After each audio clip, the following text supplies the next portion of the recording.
देश में festive season की शुरुआत हो चुकी है और दिवाली से पहले केंद्रीय कर्मचारी और पेंशनर्स महंगाई भत्ते और महंगाई राहत में बढ़ोतरी के ऐलान का बेसब्री से इंतजार कर रहे हैं। साल में 2 बार सरकार की ओर से इसमें इजाफा किया जाता है और इस साल 2025 की दूसरी बढ़ोतरी का इंतजार है। इसके साथ ही उम्मीद जताई जा रही है कि दिवाली से पहले डीए हाइक का ऐलान हो सकता है। इसको लेकर एक बड़ी अपडेट सामने आई है। रिपोर्ट के मुताबिक केंद्रीय सरकारी कर्मचारी और श्रमिक परिसंघ ने वित्त मंत्री निर्मला सीतारमण को पत्र लिखकर जल्द निर्णय लेने का आग्रह किया है।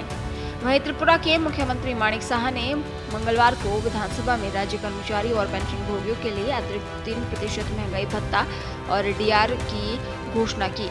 उन्होंने इसे कर्मचारियों और पेंशनरों के लिए दुर्गा पूजा का उपहार बताया। मुख्यमंत्री ने कहा कि संसाधनों की कमी के बावजूद सरकार ने 1 अक्टूबर से कर्मचारियों को 3% महंगाई भत्ता अतिरिक्त और पेंशनभोगियों को महंगाई राहत देने का निर्णय लिया है। आपको बता दें, साल में 2 बार संशोधित किया जाता है और इस साल का पहला डीए हाइक जनवरी से प्रभावी कर दिया गया था, जबकि 1 जुलाई वाला बदलाव अभी तक पेंडिंग है। ऐसे में केंद्रीय कर्मचारी और पेंशनर्स सरकार द्वारा दिवाली से पहले कोई बड़ा ऐलान किए जाने की उम्मीद लगाए हैं। एक रिपोर्ट के मुताबिक वित्त मंत्री को लिखे पत्र में केंद्रीय कर्मचारी और श्रमिक परिसंघ ने तत्काल कार्रवाई का आग्रह किया है। इसमें कहा गया है कि 1 जुलाई 2025 से प्रभावी डीए और डीआर की किश्त अभी तक घोषित नहीं की गई है। इसका ऐलान आमतौर पर सितंबर के आखिरी हफ्ते में किया जाता है और 3 महीने का बकाया अक्टूबर के पहले सप्ताह में जारी किया जाता है। इस देरी से कर्मचारी और पेंशनर्स में निराशा बढ़ रही है।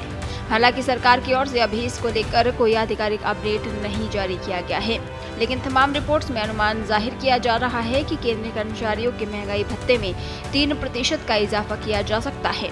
अगर ऐसा होता है तो केंद्र सरकार के 50 लाख से ज्यादा कर्मचारियों और करीब 65 लाख पेंशनर्स को फायदा होगा। आपको बता दें, जनवरी से डीए और डीआर में 2% का इजाफा करते हुए 53% से बढ़ाकर 55% किया था और अगर इसमें 3% का नया इजाफा होता है तो ये बढ़कर 58% हो जाएगा। महंगाई भत्ता कर्मचारियों को मिलने वाले वेतन का अहम हिस्सा होता है।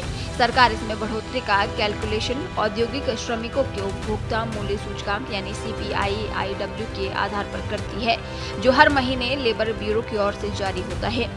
सरकार पिछले 12 महीनों के CPI-IW औसत को लेकर एक खास फॉर्मूले का इस्तेमाल करती है, जो 7वें वेतन आयोग के तहत बनाया गया है।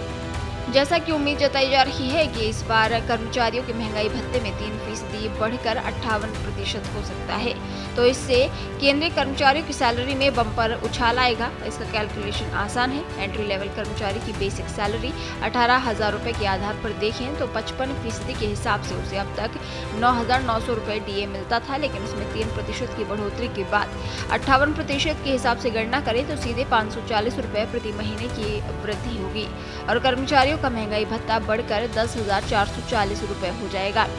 इस हिसाब से उन्हें सालाना 6,480 रुपए का लाभ मिलेगा।